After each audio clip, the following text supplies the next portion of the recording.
ប្រុសអាក្រក់បំផុតចូលចិត្តស្រែកសំឡុតដាក់ឲ្យអូនយំយល់តែចិត្តខ្លួនឯងលែងចារឹកហមរហូតអូនអត់ទ្រាំដាច់ចិត្តទៅចោលពេលគ្មានអូននៅក្បែរទៅដឹងខ្លួនច្បាស់បងពិតឯកាណាស់រស់សែនតែលតោលបាត់មនុស្សធ្លាប់រំខានតាមសួរដេញដោលអូនទៅបាត់ស្រមោលមិនវិលមកវិញណាមួយលៀននឹកមួយលៀនសុំទូណាអូនត្រឡប់មកដាក់ទោសបងមកណាថ្លៃ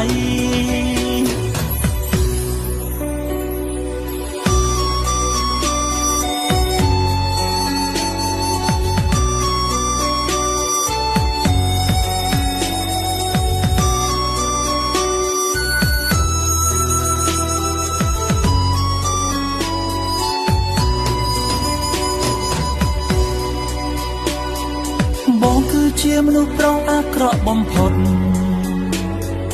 ចូលចិត្តស្រែកសំឡុតដាក់ឲ្យអូនយំ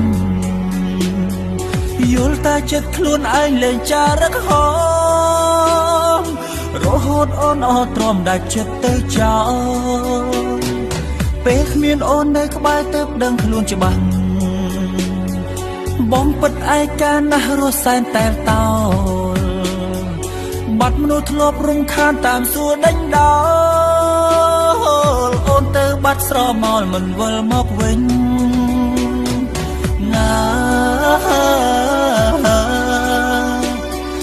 មួយលៀននឹកមួយលៀនសុំទូណា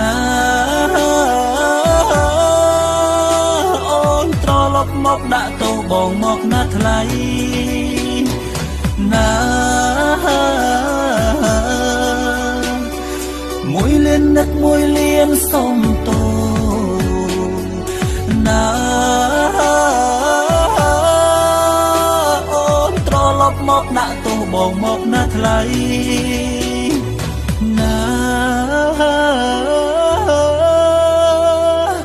បងសន្យាថាលែងធ្វើខុសទៀតហើយ